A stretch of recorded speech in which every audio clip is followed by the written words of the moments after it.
As a boy, looking out from my father's castle, I thought the sun could never set on the north, so vast did it seem. Part of me still does.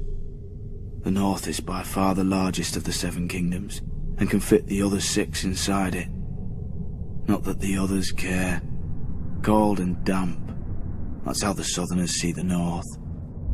But without the cold, a man can't appreciate the fire in his hearth. Without the rain, a man can't appreciate the roof over his head. Let the south have its sun, flowers and affectations.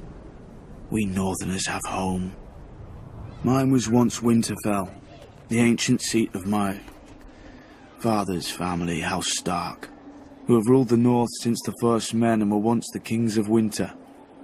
Growing up, Lady Catelyn made sure I knew I wasn't a Stark, no matter how much blood I shared with her true-born children. But where their name rules over the north, mine is the north. Snow. Our land stretches from the wall down to the neck, a narrow land that divides us from the rest of Westeros. Legend has it that the children of the forest flooded it in their war against the first men. If that's true, every Northman owes them a debt of gratitude. The swamps of the neck are as good as the wall for keeping out unwelcome armies. And if the swamps don't deter you, the Crannog men should. Small, shy people who rarely leave those swamps, and who follow House Reed, the gatekeepers of the north, and among the most important and loyal bannermen of House Stark. Also a bit strange. I heard their oath of fealty once as a child. It's like no other lords, ancient and dark. They swear by earth and water, by bronze and iron, and by ice and fire. Where House Reed holds the gate to the north, House Manderley holds the port, White Harbour, the closest thing to a southern city we have, governed by the closest thing to a southern family we have.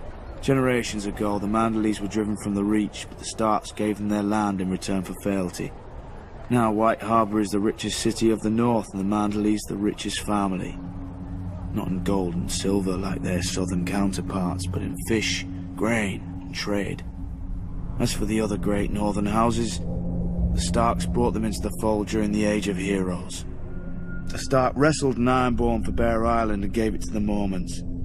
A Stark granted a keep and land to a younger son, Carlon, in return for putting down a rebellion. His family then grew up into the Karstarks. Starks fought the Wildlings and their kings beyond the wall beside the Umbers of Last Hearth, thus earning their fealty. Boltons. Back then they were the bane of the North. A few were even rumoured to wear their enemies' flayed skins as cloaks. But after centuries of war, they too bent the knee. And so House Stark became the kings in the North, but never forgot that they weren't the North. When Aegon and his dragons landed on Westeros, the kings of the Rock and the Reach sent all their men to die to defend their crowns. Torrhen Stark knelt, to spare his people the same fate.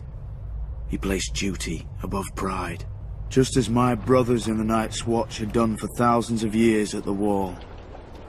Many think of it as the end of the world, but it's not. I've seen how the land stretches much farther than any man knows, into the land of always winter where the White Walkers came from during the long night. After the first men and the children of the forest beat them back, Brandon the Builder raised the wall and set up the Night's Watch to guard the realms of men. He gave us our oath, our castles and the gift, the lands behind the wall whose farmers and crops sustain us. Southerners may now mock my black brothers as thieves, rapers and worse, and not without cause. But the North remembers why we are there, and if we fall, the South will get a very harsh and very cold reminder.